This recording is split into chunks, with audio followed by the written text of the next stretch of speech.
Korean police are seeking an arrest warrant for a YouTuber who allegedly faked evidence that defamed actor Kim Soo-hyun and fueled a scandal which ended his career. Authorities say the YouTuber had manipulated screenshots of text messages and shared an audio file made with AI to give the impression that the actor had dated actress Kim Se-ron when she was still a minor.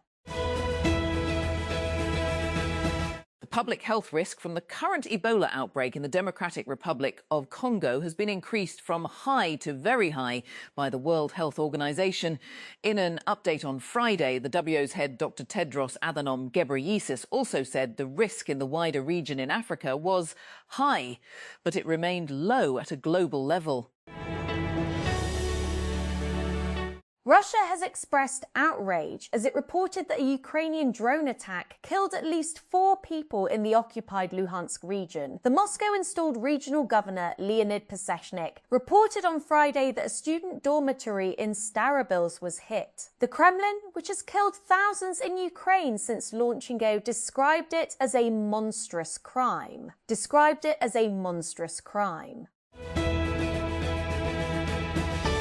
Turkey has revoked the operational license for a top private university with liberal values, effectively forcing it to close in the middle of the academic year, after the institution was seized by the state in a criminal investigation last year. In a presidential decree published in the official Gazette on Friday, President Recep Tayyip Erdogan revoked the operating license for Istanbul Bilgi University, which has an estimated 20,000 students from Turkey and across the world. United States Secretary of State Marco Rubio will travel to India on Saturday for a 3-day visit, taking in Kolkata, Agra, Jaipur and New Delhi. He will discuss energy security, trade and defence cooperation with senior Indian officials. US State Department spokesperson Tommy Pigott said in a statement on Tuesday. US President Donald Trump has announced that the United States will send an additional 5,000 troops to Poland, a surprise move that has deepened uncertainty about Washington's military posture in Europe. In a post on his Truth Social platform on Thursday, Trump linked the decision directly to his relationship with Poland's right-wing President Karol Nawrocki. Meta has quietly released a new standalone app for Facebook groups called Forum. The company seems to be positioning Forum as a platform that functions similarly to Reddit, describing the app as a dedicated space built for deeper discussions, real answers, and communities you care about. Phone provider Trump Mobile has confirmed that it was exposing customers' names, email addresses, mailing addresses, cell numbers and order identifiers to the open internet. Chris Walker, a spokesperson for the Trump-branded phone maker, told TechCrunch that the company is investigating the exposure and has not found evidence that content or financial information spilled online. The company said there was no breach of Trump Mobile's network, systems or infrastructure. The Punjab government has decided to hand over all honour killing cases across the province to the Crime Control Department in a major shift in how such crimes will be investigated.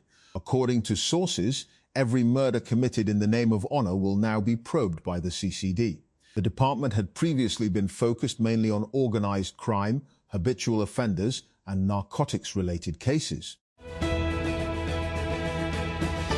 Pakistan all-rounder Kushdil Shah has drawn attention after reposting a post on X criticising the Pakistan Cricket Board PCB selection decisions, including picking Shadab Khan, following the announcement of the squad for the 3-match ODI series against Australia. The PCB has named a 16-member squad for the series, which will be played from May 30 to June 4 in Rawalpindi and Lahore. Shaheen Shah Afridi will captain the side, while Salman Ali Agha has been named vice-captain. Babar Azam, Haris Rauf, Shadab Khan and Naseem Shah have returned to the squad, while Mohammad Rizwan has been left out. Sindh Drug Testing Laboratory has declared multiple medical syringe brands substandard, raising concerns about a possible increase in HIV and hepatitis infections across Sindh and other parts of the country. According to officials, the laboratory conducted auto-disable testing on syringe samples collected from different markets in Karachi. The assessment included both 3 milliliter and 5 milliliter syringes manufactured by different companies. Well, Japan has taken another step toward hypersonic passenger travel after researchers completed a successful ground combustion test of a ramjet engine designed for a Mach 5 aircraft. The test was carried out by the Japan Aerospace Exploration Agency in partnership with Waseda University, the University of Tokyo, and Keio University. It was conducted at JAXA's Kakuta Space Center and simulated flight at 5 times the speed of sound. Islamabad, the National Cybercrime Investigation Agency, NCCIA, has busted a gang allegedly selling sensitive personal data of government officers to foreign entities, arresting 4 people in South Punjab. NCCIA Director General Syed Karam Ali told a press conference on Friday that the group was obtaining and selling call records, scenics and passports of key officers.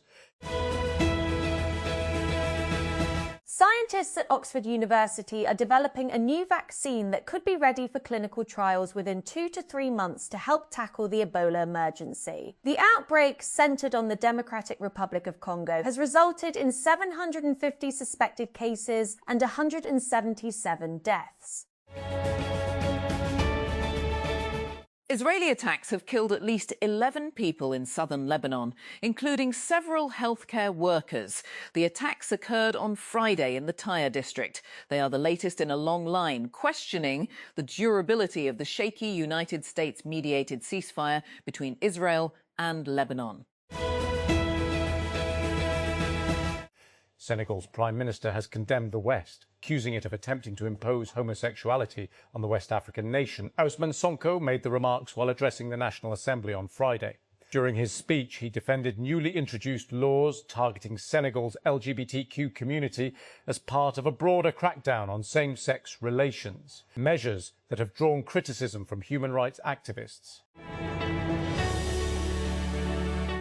Hux, an app developed by former Notebook LM developers that let users put in a prompt and generate a podcast or a podcast series about a topic, is shutting down. The announcement comes a day after Spotify released a personal podcast feature that works similarly. The company said that it is removing the app from App Store and Play Store, and if users already have the app installed, it will work for 7 days. After that, the company will delete all data related to users. The startup didn't specify the reason behind the shutdown.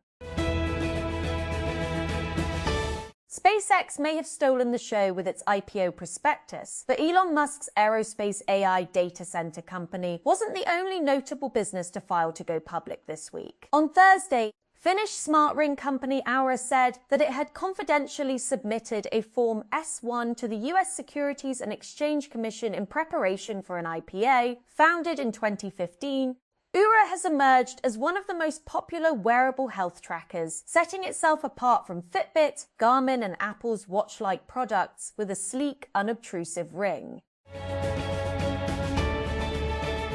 The Sindh government on Friday announced a separate 4-day holiday schedule for Eid al-Adha, extending the break beyond the 3-day holidays announced by the federal government. According to an official notification, all government offices and autonomous bodies across Sindh will remain closed from May 26 to May 29 on account of Eid al-Adha. Chinese state media has claimed that the J-10CE fighter jet scored a 9-0 win against the Eurofighter Typhoon in mock air combat exercises held last year. According to the report, the exercises took place in 2024 and saw the Chinese-made J-10CE defeat the European fighter in all 9 simulated engagements. The report said the J-10CE won 5 close-range dogfights and 4 beyond visual range encounters. Several major roads in Lahore do not exist in official municipal records, nor has any heritage documentation been formally notified or legally approved for their existence to date. This was revealed at a session of the Lahore Heritage Areas Revival, LHR Today, which brought together architects, historians, journalists and urban planners. An operation theatre at Nishtar Hospital in Malton has been sealed after a suspected HIV-positive patient was operated on alongside other general patients. Hospital administration confirmed that the theatre was shut down after the patient's test report came back positive a day after the procedure.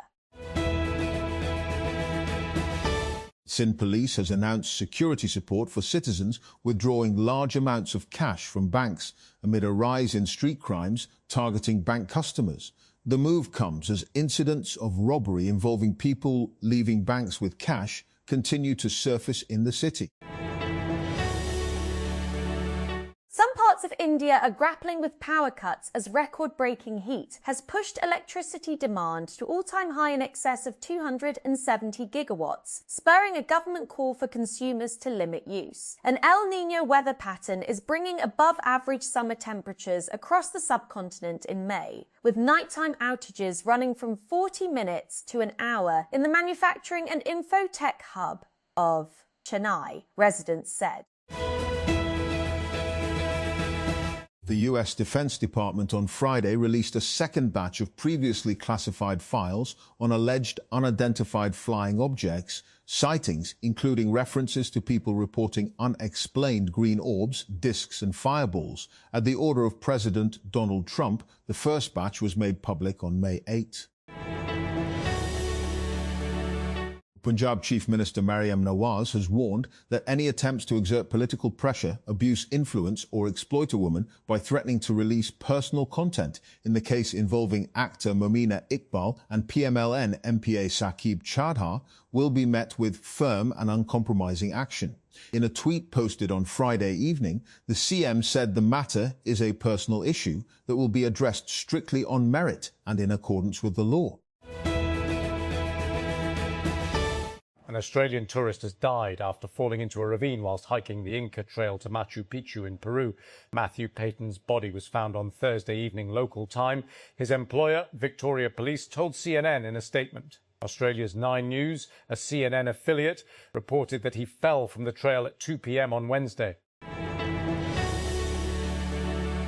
United States President Donald Trump reiterated on Thursday that the US will not permit Iran to keep its stockpile of highly enriched uranium. However, Iran's supreme leader, Ayatollah Mojtaba Khamenei, has issued a directive that Iran's enriched uranium should not be sent abroad. The Reuters news agency reported on Thursday, citing 2 unnamed senior Iranian sources.